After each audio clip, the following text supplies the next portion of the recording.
Where did the time go? We are already at the end of Q1 of 2024. Today, I'm going to share with you how I made almost $50,000 in the first quarter only as a notary. So come on in, grab a seat, grab a pen so you can see exactly how I did this. If you're just joining and you're not familiar with me, my name is Amber Gist at Amber On Demand here, and I talk all about running a business, running notary business, as well as some nonprofit work.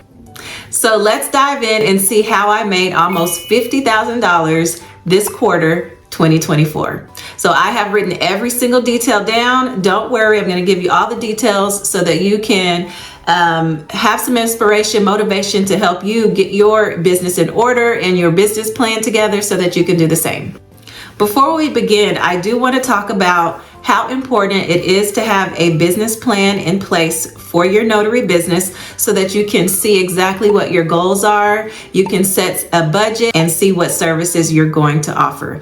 I recommend that you check back into that business plan at least quarterly or at least twice a year so that you can see exactly where your money is going, how much money you're coming in, so that you can also see where you might need to change some things up if money is bleeding from one area or you're not doing enough in another area. So that's kind of why I'm always a proponent of if you are new in business for year 1, 2, and 3, your business plan should be handy at your desk, and it should be looked at very often as it has your numbers in it, your projections and things like that. All right, so let's get into what I'm sharing in today's video. I do want to make sure you understand, because I always have someone comment or email me. Today's income that I'm sharing is only in my notary business.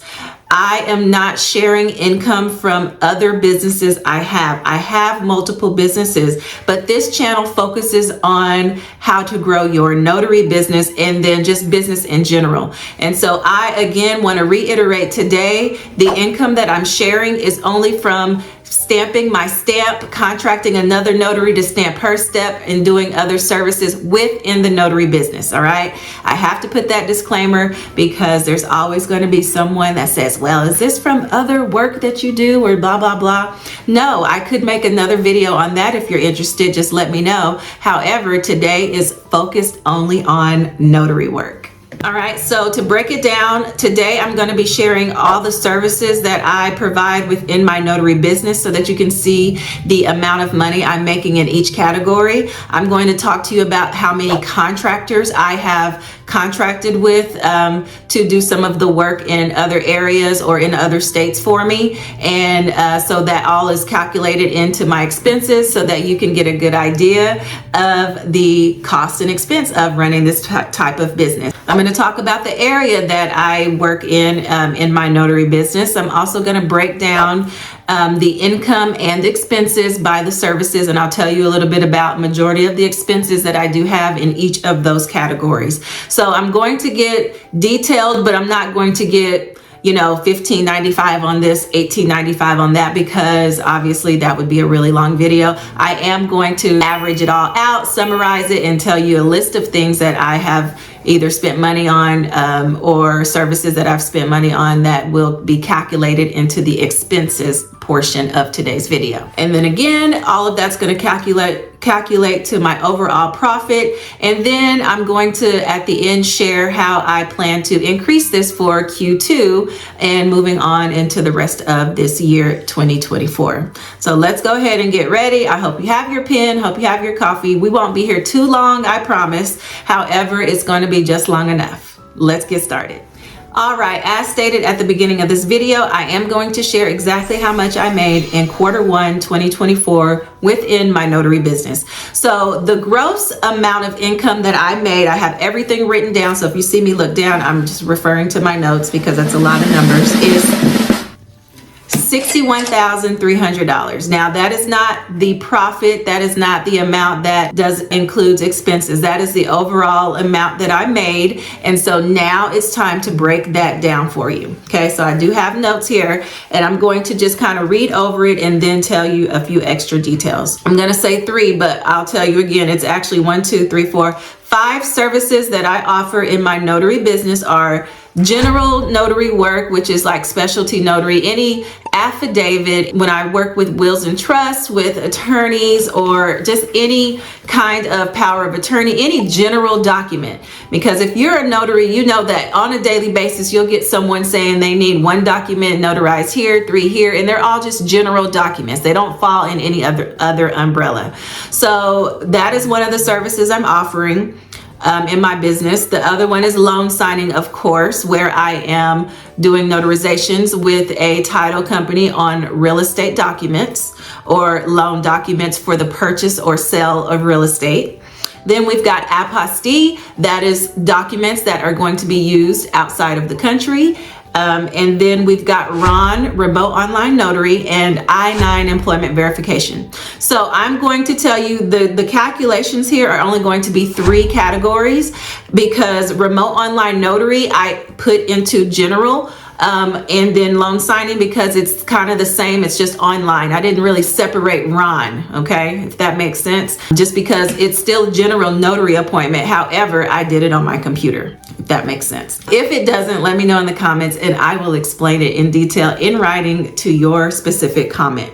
And then I-9 employment verification, again, I put that under general and miscellaneous because that doesn't fall within loan signing, that doesn't fall within apostille, and it doesn't fall within anything else other than general, okay? And so the 3 categories I'm talking about today are general notary, loan signing, and apostille. So let's get to general notary. The overall amount that I made as a general notary or mobile notary, where I either went to a customer's home, office, or they came to my office, was $17,500. Now, again, remember, Q1 is 3 months, okay? And I also want to put the disclaimer that this is not my only source of income. So I don't work as much in my notary business as I did in year 1, because I am doing other things in other businesses. If that makes sense, hopefully it does. So you understand that it could be potentially a whole lot more. However, I've had to dial back to give time to my passion project, which is the nonprofit, which you have probably seen in other videos or me talk about, or just other projects, or with my kids. So that's just a disclaimer. So $17,500 for general notary work. Okay, that is gross. Okay, so expenses, let's talk about expenses that I incurred for general notary work. Okay, internet, we've got gas, car maintenance, and fees for my digital journal, and any paper printing that I've had to do. There's not really too much expenses for general notary work, but there are some. Also, I have an office space that I rent out, so I include that in the expenses as well. And so expenses for Q1 for general notary work came to $5,000. I did average it out, probably was a few dollars over or under, but anyways, the profit for general notary work came to $12,500. So for the first 3 months of 2024, I made $12,500 only doing general notary documents. All right. If you are wanting to know more about just doing general notary documents, because a lot of people do start out that way, they may want to start that way before they jump into loan signing. I do offer that class at the Notary Academy and do live training for that as well. If you need information on that, obviously I will put it in the description. Expenses are pretty low for notary in general as compared to other businesses. All right. I'm sorry, I forgot to mention any subscriptions that I have that I do use for my business. So that's my Wix website, my domain, notary software, QuickBooks, and any other recurring costs in my business are included in that $5,000. Okay. For 3 months. Now let's go to the next category. The next category is loan signing. Okay, again, loan signing is where I am using my expertise to either meet with a customer at their home or in the title office. I right now only work with 3 title companies where I go into their office to do their closings directly. So when a customer buys, purchases, or refinances a home for a mortgage, a notary has to be involved in order to notarize some of the documents. And so that is our purpose in the closing of property. All right. So we are either loan signing agents, notary signing agents, or closing agents. And so in those 3 months, I made a gross total, $15,800. And then expenses are pretty low for me because, and I will put this out there, if you are doing mostly direct, then your expenses will probably be more than mine. But my expenses are low for loan signing because I do not generally print all of the closings on my commercial printer anymore. Every now and then I do print 1 or 2 whenever it's a last minute or the title company has asked me to go to a home of their client that's immobile. And so I do print it from the office. However, if I was a loan signing agent where I didn't work directly with a title company, I'd be printing all of the loan documents myself every single day, all day, and the expenses would be a lot more than that. So the expenses are the minimal printing and the gas it takes to drive there, car maintenance, and any subscriptions. So I did divide all that by 3, just these 3 categories, so it kind of could be evened out. So the expenses are very low, $1,600 for loan signing. So my profit for loan signing for Q1 is $14,200. All right, so far we've got General Notary and loan signing. Now we're gonna go down to number 3, which is my favorite, which is the one I did a huge, live training on, and I do plan to do another one. However, I went ahead and created the class for it if you wanna just go ahead and take it at any time. But it's my favorite, it's Apostille, and that is when we are acting as a facilitator in order to process a document that's gonna be used in another country. And so that one is my favorite because there is no printing involved, okay? I don't have to rely on a title company or an escrow officer to let me know when they're ready for a closing or they have a closing. And it's just easier. It takes only about 10 to 15 minutes, like a phone call, 10 to 15 minutes. And then if you're meeting with the customer to collect the documents, maybe 30 minutes. And then that's it. And then you get paid a lot more than General Notary and loan signing, especially if you are a person that's not directly close to the Secretary of State. And the beauty of Apostille is you can do this in multiple states. So again, next we're going to talk about my contractors. I contract notaries here locally and out of state to do these Apostille orders. And so a customer calls me from either my marketing, my Google ads, or from a referral, and they let me know they have an apostille that has to be done out of California or New York or Georgia or wherever it is.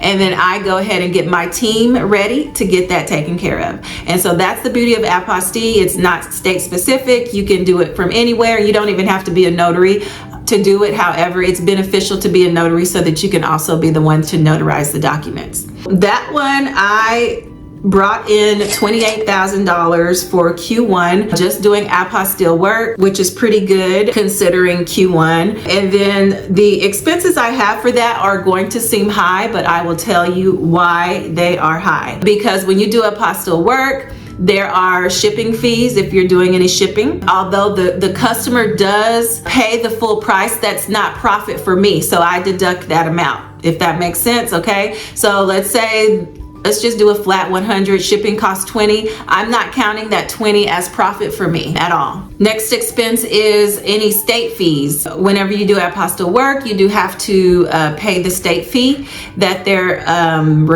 required to pay for each apostille order. So all the fees that go along with that, any shipping, sometimes I do ship to the country of destination that they need the documents to go to. Expenses for gas and maintenance on the car is pretty minimal because most of them are either mailed to me or the clients are close by, or I'm contracting another person to do the work. So the expense of gas is going to be very low. So $6,100 is the amount that I spent on expenses for Q1 for apostille work. And so the total profit for apostille is $21,900. And then the last part I want to go over are the contractors. I enlisted 10 contractors for Q1, both in Texas and out of Texas, to either assist with some of these transactions or to be a courier in some of the other states. All right. And so that brings me to a total of $48,600 profit from being a notary. Now, one thing as I am talking to you today that I forgot to calculate was insurance. Errors and omissions insurance is relatively inexpensive. However, I do want to add that that's an expense as well. Insurance for a $1 million policy for me is $31 a month. And so calculate, times 3, and so take that amount away. However, that's a really, really good profit still for a notary business with no degree required. And so it's really, really been a great, great transition from education to being a notary. Next, I'm going to talk about how I could possibly expand this so that I can increase the amount that I'm making as a profit within my notary business. One is I'm going to increase my marketing efforts. I am going to explore Google Ads more in other locations. I am already in communication with a few other notary professionals in other states that are going to be working with me to secure these apostille orders. I'm also going to be working on more local marketing within my Chamber of Commerce. We've got a few events coming up that I have put myself in front of so that I can be in a better position to gain more business. So those are projects that I have coming up, are things that I have coming up to increase that amount for Q2, 3, and 4. The last thing I want to talk about again before we go is the need for a business plan for your notary business. A lot of people might think that that's ludicrous or that's crazy. It's just notary, you go stamp. However, if you want to run this as a business, you need to have a plan. I created a business plan class that's totally free for anybody that wants to take it. And guess what? I am also giving you my personal business plan that I had in my first year. I've actually uploaded the documents, and you can see my breakdown of, my projections and what I wanted so that you can get a feel of what a business plan would look like for a notary business owner. And then I encourage you to follow the tasks and things I'm talking about in that class so that you can create your own business plan and have something ready for you so that you can make improvements on and go on and be successful in your notary business. You can find that business plan in the description below, or it's just at our main website, thenotaryacademy.net. Just click at the top corner where it says free training. Okay, so it's there. As we close this video, I do want to communicate with you and engage with you, and I want you to tell me in the comments, how did your Q1 go within your business or your notary business? And then tell me, what do you plan to do in Q2, 3, and 4 to increase that revenue? Let me know down below. I cannot wait to read your comments and engage with you. I'll see you guys at the next one. Happy stamping.